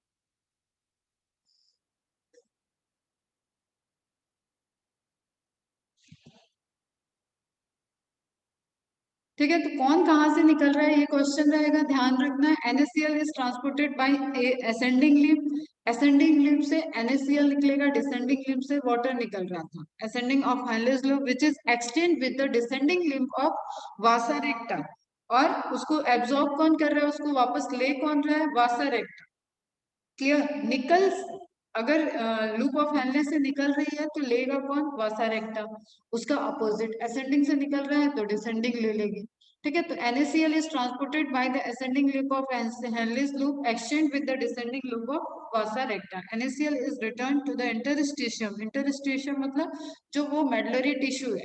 ठीक है, यहाँ पे एक कैपिलरी का ट्यूब हो गया, एक नेफ्रॉन का ट्यूब हो गया, और दोनों ट्यूब के बीच में कहीं ना कहीं ये सब जो स्पेस है दैट इज मेडलरी स्पेस, इसी को बोल रहे हैं interstitium tissue bye the ascending portion of vasa recta. Similarly, a small amount of urea enter the thin segment of the ascending limb of Henle's loop, which is transported back the interstitium by the collecting loop. अब जैसे requirement रहेगा, वहां concentration की requirement नहीं है तो वो फिर से ट्रांसपोर्टेड। अभी यहाँ पे क्या हुआ, यूरिया को लिया और फिर से उसको ट्रांसपोर्टेड रिवर्स किसने कर दिया, कलेक्टिंग ट्यूब। क्लियर है? Small amount of urea enter the thin segment of ascending lip of Henle's loop. कहाँ से आया ये, ब्लड से। ब्लड मतलब वो जो प्लाज्मा है, ब्लड है, वो कहाँ से, वासा रेक्टा से आ रहा है, and then it is transported back to interstitium. अगर रिक्वायरमेंट होगी तो कलेक्टिंग ट्यूब से फिर से यूरिया को ट्रांसपोर्ट कर दिया जाएगा, किसमें, इंटरस्टिशियम, मेडलरी इंटरस्टिशियम में, for maintaining this osmolarity concentration gradient. ठीक है बेटा, क्लियर है? ठीक, सब अलग अलग इमेज में आप कंसंट्रेशन देखो किस तरीके से बढ़ रहा है। यूरिया की रिक्वायरमेंट हुई है तो यूरिया यहाँ से ट्रांसपोर्ट करके बैलेंस मेंटेन कर रहा है। ठीक है, कंसंट्रेशन को मेंटेन कर।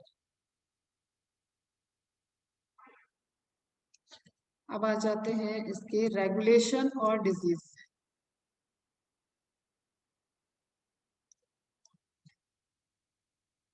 ठीक है, एनसीईआरटी के लाइन बाय लाइन आप हाइपरटोनिक, हाइपोटोनिक और इस चीजों को रिवाइज कर लो। डिसेंडिंग और असेंडिंग का क्या काउंटर करंट मैकेनिज्म वो मैंने बताया, किस तरीके से दोनों एक दूसरे के अपोजिट डायरेक्शन में मूव करेंगे, ताकि उससे जो जो भी तुम्हारा ब्लड से सॉल्ट को जाना है, एक्सक्रीटरी मटेरियल को जाना है, वो तुम्हारा लूप ऑफ हेनले में चला जाए, और जो भी लूप ऑफ हेनले से रीअब्सॉर्ब करना है बॉडी को, वो वापस से वासा रेक्टा में ट्रांसपोर्ट होके आ जाए। क्लियर? तो यूरिन फॉर्मेशन में आपके पूरी प्रॉपर प्रेसिस, ये पूरी जो स्ट्रक्चर है नेफ्रॉन यूनिट, ये पूरा along with the Vasa रेक्टा involve होता है। ठीक है, जिसमें ग्लोमेरुलस मोमेंस कैप्सूल, एंड देन आपका पीसीटी, देन हैंडलेस लूप का डिसेंडिंग एंड देन असेंडिंग, उसके बाद डिस्टल ट्यूब्यूल, उसके बाद आपका कलेक्टिंग। क्लियर? फिर रेनल पल्विस।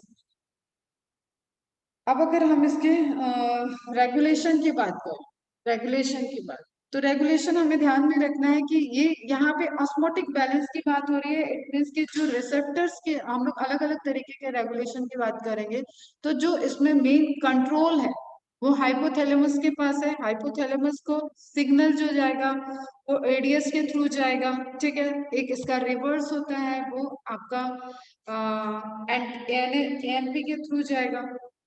कहाँ है, एट्रियल नाइट्रियोटिक पेप्टाइड के थ्रू।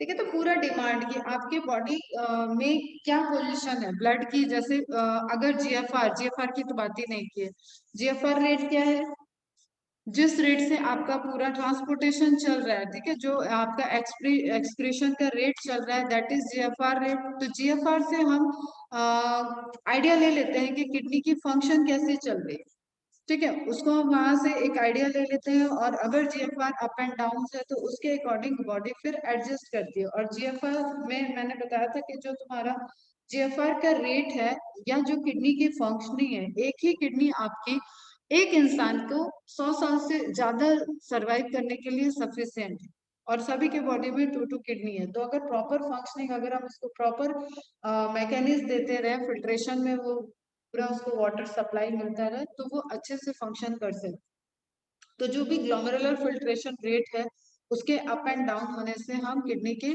फंक्शंस को डिटेक्ट कर सकते हैं, और हम ऐसे किडनी को डिटेक्ट कर सकते हैं, और सेम वे में जो अंदर उसके ऑस्मो रिसेप्टर्स वगैरह लगे हुए हैं, या आपका मिक्चुरेशन के टाइम स्ट्रेच रिसेप्टर वर्क कर रहे हैं, तो अलग अलग जगह फिर कैमो रिसेप्टर भी इसमें इन्वॉल्व होंगे। तो सारी चीजें, अब आपको यहाँ पे हार्मोनल कंट्रोल भी है और रिसेप्टर्स का भी कंट्रोल है। तो एक बार सारे हार्मोन्स को रिवाइज कर लेते हैं। जैसे फंक्शन और हार्मोन का नेम इस टेबल से देखो, तो एपिनेफ्रिन, नॉर एपिनेफ्रिन, ये आपके एड्रेनल मेडुला से फॉर्म होते हैं, एड्रेनल हार्मोन है, ठीक है। क्या फंक्शन है? Can decrease kidney function temporarily by vasoconstriction. अब एक वैसोकॉन्स्ट्रिक्शन, एक वैसोडायलेशन, अगर जीएफआर रेट डाउन चल रहा है तो मतलब बीपी डाउन हो रहा होगा, धीरे स्लो। जो एफरेंट आर्टरियोल में ब्लड आ रहा है वो स्लो आ रहा था, ठीक है, स्लो आ रहा था, तो उसका मतलब उसका ब्लड प्रेशर लो था। ब्लड प्रेशर लो है तो उसका फिल्ट्रेशन रेट डाउन हो गया। तो अब हमें क्या करना है कि पूरा ऊपर वैसोकॉन्स्ट्रिक्शन हो जाए, ठीक है। वैसो कॉन्स्ट्रिक्शन हो जाएगा तो सबका साइज, सबकी सब आर्टरी की जो साइज है, जो आर्टरियोल की साइज है, वो और डिक्रीज हो जाएगी। बर्नौली थ्योरम यहाँ पे अप्लाई होगा। जब डिक्रीज हो गया है तो जो ब्लड फ्लो हो रहा है वो और फास्ट हो जाएगा, क्लियर। तो बीपी रेगुलेट हो जाएगा।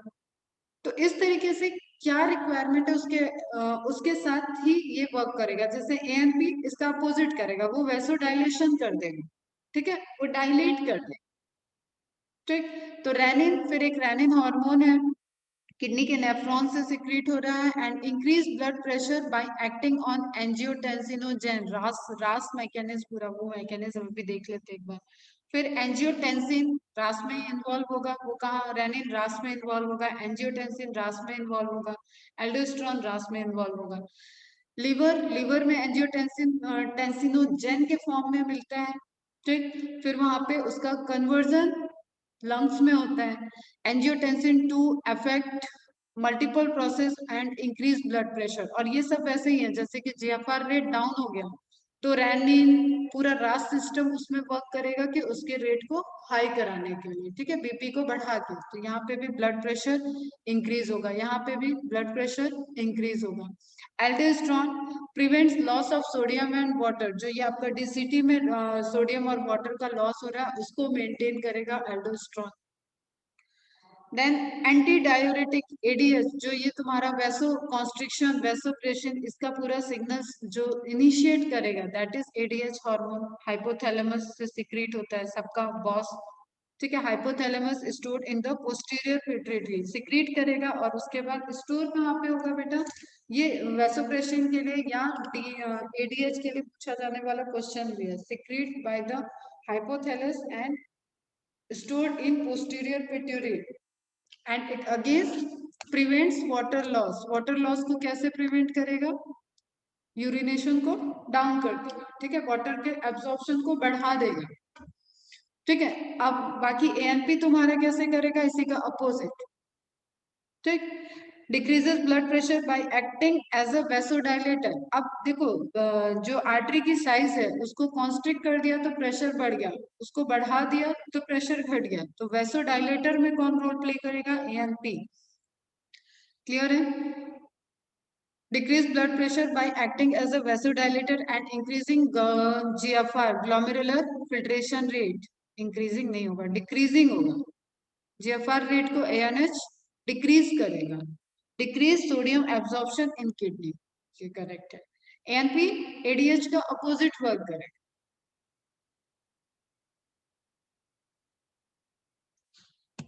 ब्लड प्रेशर डाउन होगा मतलब जीएफआर रेट डाउन होगा, ब्लड प्रेशर हाई होगा मतलब जीएफआर रेट हाई होगा. The functioning of kidney is efficiently monitored and regulated by hormonal feedback mechanism involving the hypothalamus juxtaglomerular apparatus. ये कहाँ पे प्रेजेंट होता है? डीसीटी में. To a certain extent the heart. तो सारे आपको अलग अलग जगह पे रेसेप्टर्स और हार्मोन सिक्रीट हो रहे हैं जो मिल के पूरा कोऑर्डिनेट करेंगे कि किस तरीके से फंक्शन चल रहे हैं.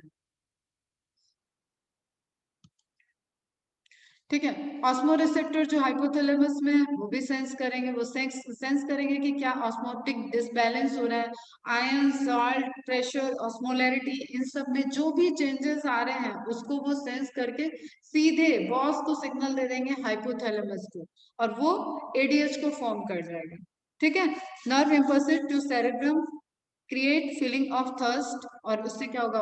तो जैसे बॉडी में वाटर का लेवल कम हो रहा है, क्लियर, वाटर को रीअब्सॉर्ब करा दो, या तो क्या किडनी से रीअब्सॉर्ब करा दो, वो एक मैकेनिज्म होगा. और इनिशियली जो सिग्नल जाएगा आप वाटर का इनटेक कर लो. तो दैट आर रिलेटेड, और ये पॉइंट ध्यान में रखना है, क्वेश्चन सॉल्व करने में हेल्प करेंगे. Neurons in the hypothalamus stimulated by message from osmoreceptor. Pituitary gland made to produce ADS. Spinal cord carries message from body to hypothalamus. एक वो था पूरा सिस्टम वाला वर्ड. ऑस्मो रिसेप्टर क्या क्या सेंस कर सकता है? बॉडी फ्लूइड वॉल्यूम, जैसे अभी मैंने बताया कि बॉडी फ्लूइड कम हो गया, वाटर कम है, तो वाटर कम होने के लिए दो प्रोसेस हो सकता है, या तो हम किडनी से रीअब्सॉर्ब करा दें फास्ट और भी ज्यादा वाटर को, या तो हम ड्रिंक कर ले, इनटेक इनटेक कर ले वाटर. तो चेंज इन ब्लड वॉल्यूम उसको सेंस कर सकता है. आयनिक कंसंट्रेशन, कैसे सॉल्ट और इलेक्ट्रोलाइट्स प्रेजेंट है उसको सेंस कर सकते हैं. एंड बॉडी फ्लूइड वॉल्यूम, पूरा बॉडी में जो फ्लूइड है, जो वाटर कंटेंट है, उसको भी सेंस कर सकता है ऑस्मो रिसेप्टर. और इसमें जो ऑस्मो रेगुलेशन, जो भी ऑस्मो रेगुलेटर्स एनिमल्स है, उसमें ये बहुत ही इंपॉर्टेंट रोल प्ले कर रहा है. An excessive loss of fluid from the body can activate these receptors, which stimulate the hypothalamus to release antidiuretic hormone. ठीक है. ऑलरेडी वाटर कम है तो क्या करना होगा? ऐसा हार्मोन रिलीज करना है जिससे यूरिनेशन स्लो हो जाए. ठीक है. वाटर कम निकले तो release antidiuretic. Diuretic hormone ANF क्या करेगा? वो यूरेटिक है. एंटी डायूरेटिक हार्मोन और वेसोप्रेसिन फ्रॉम द न्यूरोहाइपोफाइसिस, ये पिट्यूटरी का पार्ट है. एंड एडीएच का एक्शन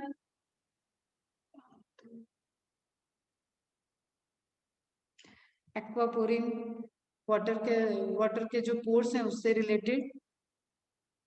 ठीक है. ताकि ताकि आपका मैक्सिमम एब्जॉर्प्शन स्टार्ट हो जाए वाटर में, जो बॉडी में लेवल है वो मेंटेन हो जाए.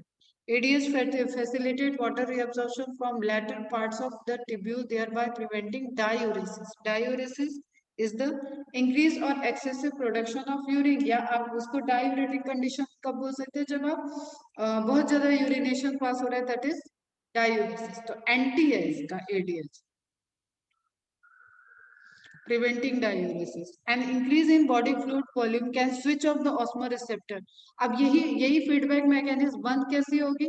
सारा बॉडी वॉल्यूम बराबर हो गया, ब्लड इक्वल हो गया, इलेक्ट्रोलाइट प्रॉपर हो गए, तो यही ऑस्मो रिसेप्टर फिर से उसको सब कुछ नॉर्मल सेंस करेंगे एंड सप्रेस कर देंगे.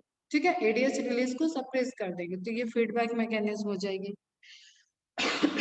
ADH can also affect the kidney function by its constrictor effect on blood vessels. This causes an increase in blood pressure. जितना blood pressure बढ़ेगा उतना GFR बढ़ जाएगा और उतना high reabsorption of water होने लगेगा.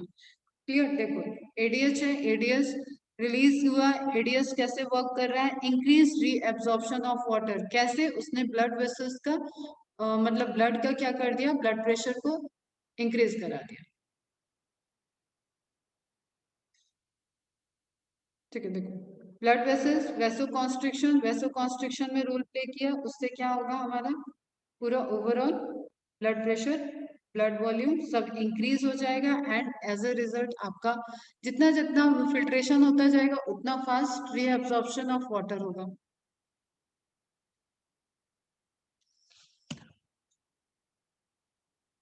तो एडीएच हार्मोन का इंपॉर्टेंट है. और दूसरा हम लोग देख लेते हैं रास.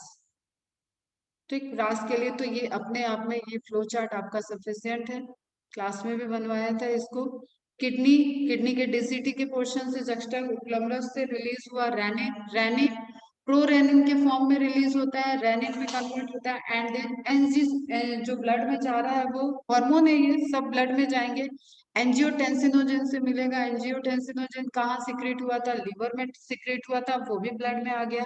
वो ब्लड में सर्कुलेट होते हुए सर्कुलेटरी सिस्टम से लंग्स के पास जाएगा, लंग्स के पास एक एंजाइम है, एंजियोटेंसिन कन्वर्टिंग एंजाइम। ठीक है, ये कन्वर्टिंग एंजाइम एंजियोटेंसिन 1 को कन्वर्ट कर देगा एंजियोटेंसिन 2 में।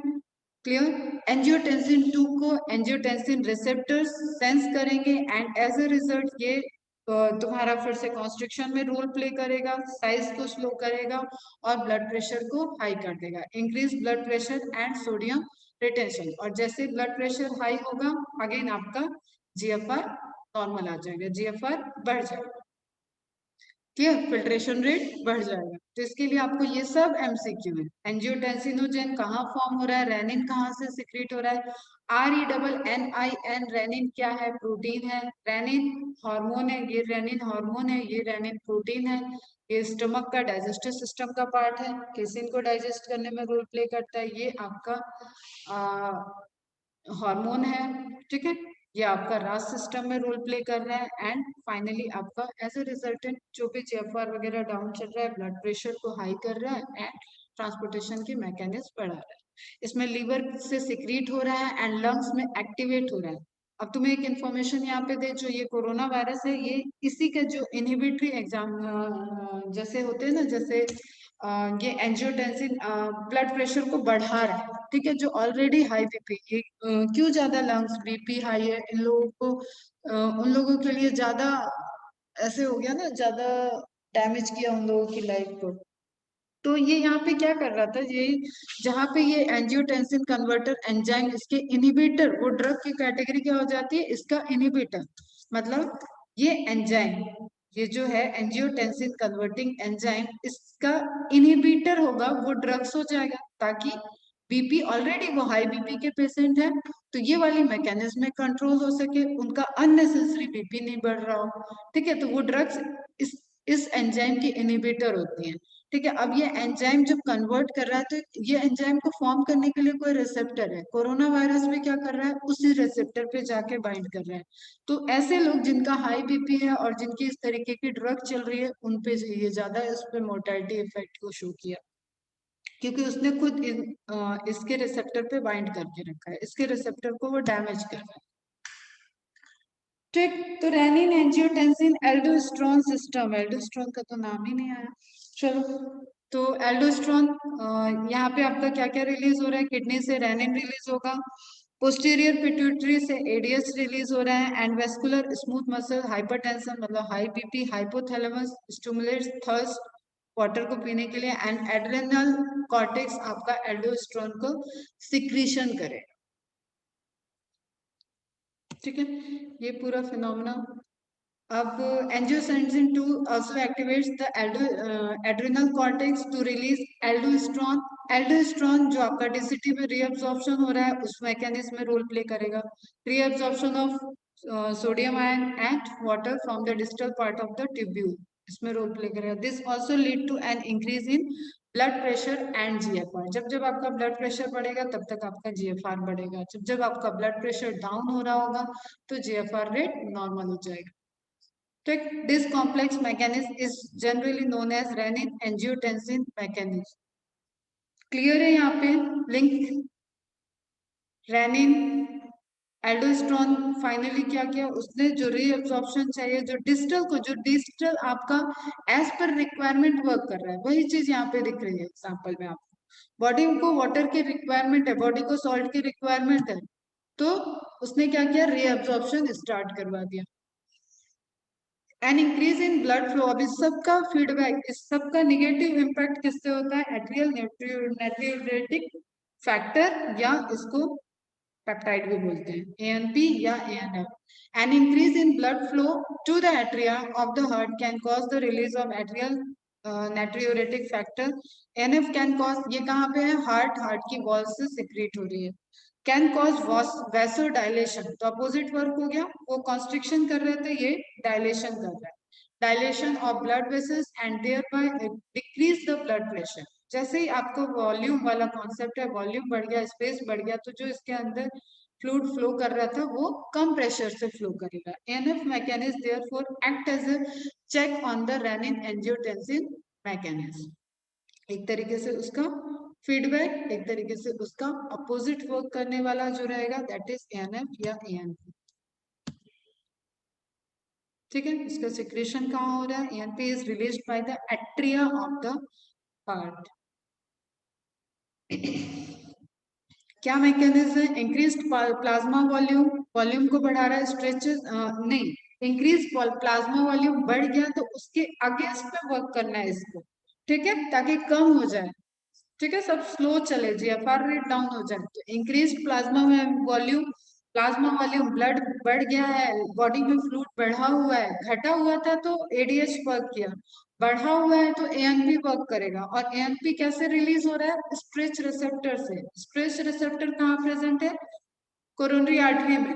ठीक है, आर्टरी में जो ब्लड को सप्लाई, जो ब्लड तुम्हारी हार्ट को सप्लाई देगी, उस आर्टरी में आपके स्ट्रेच रिसेप्टर प्रेजेंट है। तो cardiac artery which secretes ANP, increase level of ANP inhibit the reabsorption. अब जो आपका रीअब्जॉर्प्शन एडीएच करा रहा था उसको इसने इनहिबिट कर दिया, reabsorption of sodium and water by the renal tubules, specially in the collecting duct, increase urinary excretion. Diuretic condition को ये इंक्रीज करेगा कि बार बार यूरिन पास। क्लियर है? अब क्या पोर्शन रह जाएगा? डिजीज। डिजीज वाले आप, डिजीज के लिए जो हमने एक्स्ट्रा डिजीज बता रखी है उनको एक बार सबको देख लेना है आपको। डायलिसिस के कॉन्सेप्ट को ध्यान में रखो, और जो भी आप ये देख रहे हो ना, कैलकुलाई वाला, स्टोन का फॉर्मेशन, लोकेशन, ये चीजें ध्यान में रखो।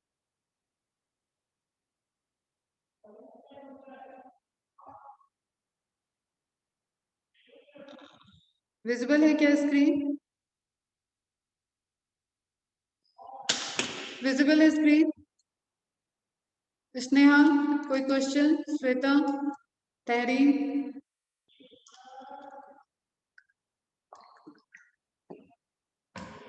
आज फटाफट से एक्सक्रीटरी सिस्टम के सॉल्व करना क्वेश्चन, और फिर भी जो डाउट हो वो पूछ लेना, आज के आज पूछ लेना, अब टाइम नहीं है। कल न्यूरल, न्यूरल मस्कुलर सब, मस्कुलर में सिर्फ कॉन्ट्रेक्शन रिलैक्सेशन वाली मैकेनिज्म बताएंगे, और मॉर्निंग में क्लास लेंगे। मॉर्निंग में अटेंड करो ताकि दिन भर का टाइम रहे तुम्हारे पास सॉल्व करने के लिए। तुम लोग भी स्नेहा, वैदे ही, तुम लोग सब लोग मॉर्निंग में आओगे अटेंड करने। वैदे ही है भी कि नहीं? वैदे ही है। ओके ठीक है, सब मॉर्निंग में 9:30 पे क्लास अटेंड करना। तो सिम्टम, किडनी डिजीज की बात करें तो यहाँ पे बेटा सिम्टम्स दिया हुआ है, पूरा एक रेंज ऑफ सिम्टम दिख रहा है आपको। कोई भी यूरिन में डिस्टरबेंस हो रहा है, उसमें आपका ग्लूकोज आ रहा है, उसमें प्रोटीन आने लगता है, ये सब सिम्टम्स में आते हैं। फैटिगनेस है, नोजिया है, swelling in the fit, fit मतलब नीचे लोअर बॉडी में आपको स्वेलिंग आ रही है, किडनी का डैमेज होने का वो इंडिकेशन है कि किडनी आपका प्रॉपर वर्क नहीं कर रहा है। टायर्डनेस है, poor sleep, poor appetite, unexplained itchiness है, स्वेलिंग ऑफ फीट है, puffiness of face and eyes, shortness of breath. इस तरीके के आपको जो एक सिम्टम्स दिखेंगे वो सब किडनी डिजीज की तरफ इंडिकेट करेंगे। ठीक है, कौन सी किडनी डिजीज है ये अलग बात है, लेकिन वो इंडिकेशन देंगे। अब हम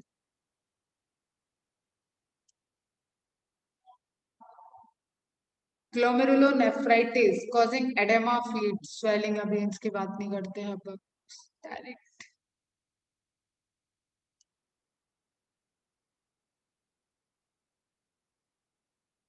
ठीक है, देख लो अगर इसको, हाँ एनसीईआरटी में मेंशन है ये भी। Glomerulonephritis inflammation of glomeruli of kidney, इस पोर्शन में आपका पूरा इन्फ्लेमेशन हो रहा है, एक तरीके से डैमेज हो रही है।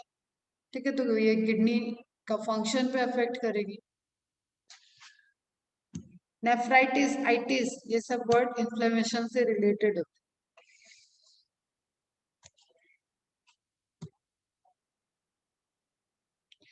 ठीक है। स्टोन का फॉर्मेशन मेनली आपके पेल्विस वाले एरिया में, और उसके थ्रू अगर वो यूरेटर में आ गया पास होके तो यूरेटर को ब्लॉक करता है। This is one of the very painful disease, एक आपका बहुत भयंकर वाला पेन जो इसमें होता है ना, स्टोन की जो किडनी के स्टोन होते हैं इसमें काफी पेन होता है। ये सब स्टोन वगैरह मैंने इमेजेस दिखाए क्लास में तुम लोगों को। ठीक है, तो इस पे ध्यान दो कि रेनल पेल्विक स्टोन, ठीक है, पेल्विस वाले यहाँ पे आपको दिख रहा है पूरा, आप अलग अलग एरिया में स्टोन देख रहे हो उसके अकॉर्डिंग। कैलिसिस में है तो कैलिसियल स्टोन, पेल्विस में है तो renal pelvic stone, and urethra में है तो यूरेथ्रल स्टोन। और जहाँ पे ये जितना स्टोन का साइज होगा उसके अकॉर्डिंग वो जिस तरीके का डिस्टरबेंस होगा वैसा इंसान को पेन होता है। तो आपको डिफरेंट डिफरेंट लोकेशन पे आपको स्टोन दिखेगा, जिसको हम एनसीईआरटी के लैंग्वेज में रेनल कैलकुलाई बोलेंगे। और ये किसका बना होता है? कैल्शियम ऑक्जेलेट का। डायरेक्ट क्वेश्चन है, कैल्शियम ऑक्जेलेट का। स्टोन्स और insoluble mass of crystallised salt किस चीज का होता है? कैल्शियम ऑक्जेलेट का, found with in the kidney. जो मैकेनिज्म है उससे उसमें डिपॉजिट होने देते हैं।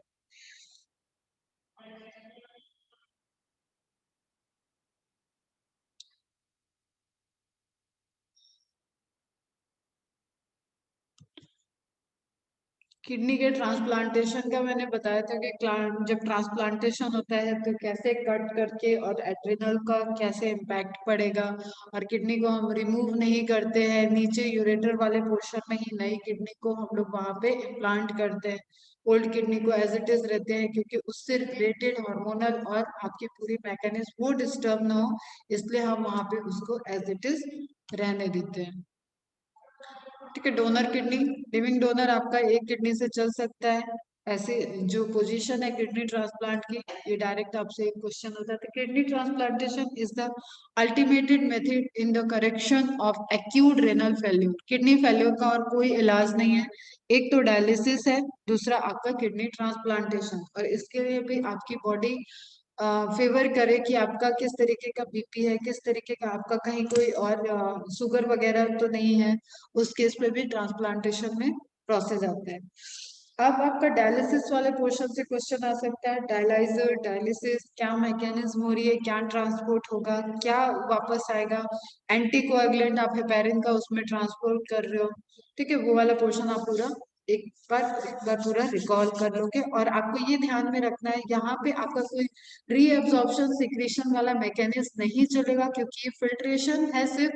इसका मतलब सिर्फ आपको वेस्ट को निकालना है, बाकी चीजें जो वाटर जो बॉडी को रिक्वायर्ड थी वो वापस से बॉडी में चले जाए।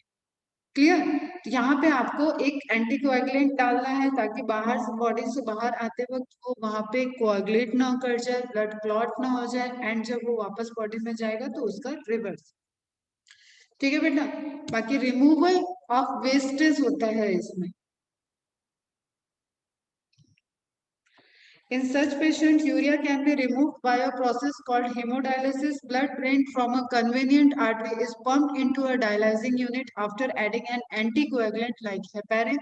The unit contains a coiled cellophane tube surrounded by a fluid, dialyzing fluid having the same composition as that of plasma except the nitrogenous waste. उसमें nitrogenous waste के अलावा बाकी सारे कंपोजिशन एज इट इज होते हैं, और उसी से वो काउंटर करते हुए पूरा वहां पे वेस्टेज का सिक्रेशन हो जाएगा। वेस्टेज यहाँ है वो बाहर चला जाएगा, कैसे? काउंटर की भी जरूरत नहीं, अपने कंसेंट्रेशन ग्रेडियंट के अकॉर्डिंग उसको फिल्ट्रेट कर दिया जाएगा। डिसऑर्डर में malfunctioning of kidneys can be led to accumulation of urea. Urea का एक्युमुलेशन अगर ब्लड में हो रहा है दैट इज यूरेमिया। और भी कई डिजीज के नाम थे यहाँ, which is highly harmful and may lead to the kidney failure. Urea का एक्युमुलेशन ब्लड में दैट इज यूरेमिया।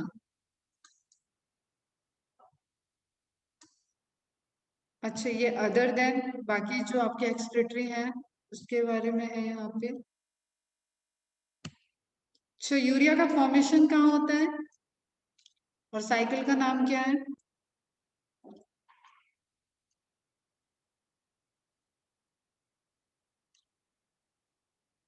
फिर आप छोटे छोटे पॉइंट देख लोगे कि लिवर किस तरीके से एक्सक्रीशन में रोल प्ले कर रहा है, स्किन किस तरीके से एक्सक्रीशन में रोल प्ले कर रही है, अदर ऑर्गन्स लंग्स का क्या रोल है।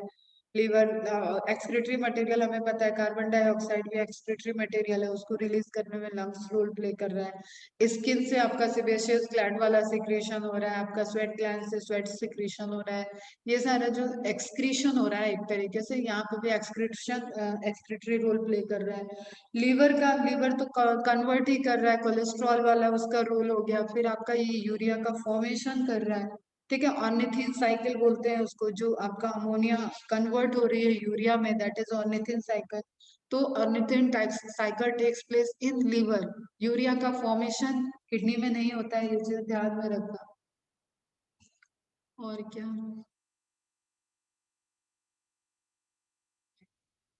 excretion is the removal of metabolic wastage product from the body of an organism।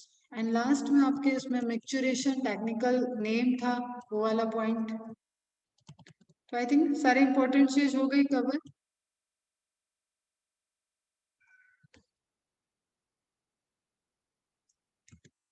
कोई क्वेश्चन है? और कुछ थोड़ा बहुत डिजीज वगैरह की थी लिस्ट।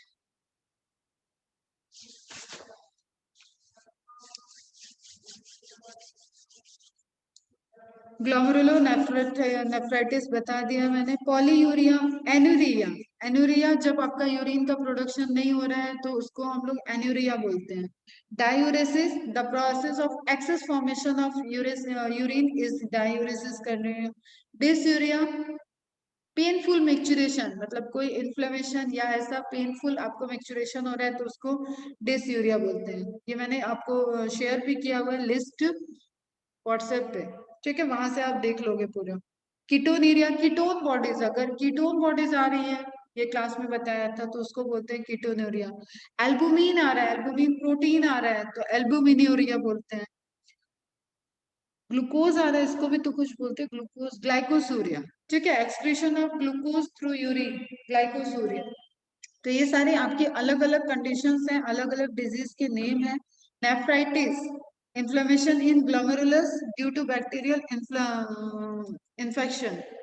एंड एक मोस्ट इंपॉर्टेंट, हीमोग्लोबिन, जो आप अल्ट्रा फिल्ट्रेशन कर रहे हो वहां पे अगर प्लाज्मा के साथ साथ ब्लड भी आ गया तो प्रेजेंस ऑफ ब्लड, ठीक है, यूरिन में अगर ब्लड प्रेजेंट है तो उसको क्या बोलेंगे? Haemoglobinuria.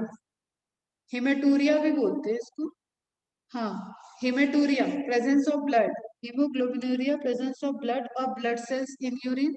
हेमेटूरिया, presence of blood in urine. It is a symptom of many disease like black water fever, bacterial infection. मतलब आपके यूरिन में ब्लड नहीं आना चाहिए, ये तो आप देख ही रहो पूरी प्रोसेस में। एंड कुछ पूछना है यहाँ पे? सर्कुलेटरी सिस्टम हो गया क्या तुम लोग का? उसके रेगुलेशन का बना दूं? रेगुलेशन में सर्कुलेटरी सिस्टम में ज्यादा कुछ है नहीं, मायोजेनिक, हार्ट है, पैरासिम्पैथेटिक एंड सिंपैथेटिक। जो उसका रेगुलेशन है उस पर एक छोटा सा वीडियो बोलो तो दे देते हैं। कल रखेंगे muscular contraction and neural system का कुछ इंपॉर्टेंट, या एंडोक्राइन, दोनों में से एक ले लेंगे कल, ताकि परसों के दिन में तुम्हारा ये पूरा मॉर्निंग में कंप्लीट हो जाए और दिन में तुम पूरा उससे रिलेटेड क्वेश्चन सॉल्व कर लो।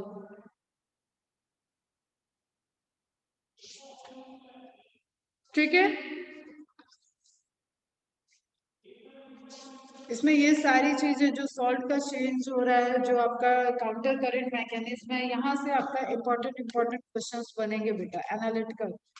बाकी तो आपके एनसीईआरटी के लाइन से क्वेश्चन आ जाएगी, कैसे प्रेजेंट है किडनी का, स्ट्रक्चर क्या है, लोकेशन कहाँ है, उम्बर वर्टिब्रेट से क्या रिलेशन है, क्यों ऊपर है क्यों नीचे है, किसका बड़ा है किसको छोटा है, इस तरीके से स्ट्रक्चर और डिजीज से रिलेटेड मैक्सिमम आपका एनसीईआरटी वाले पॉइंट से ही कवर हो जाएगा। ठीक है, चलो बाय। कोई क्वेश्चन हो तो बोलो।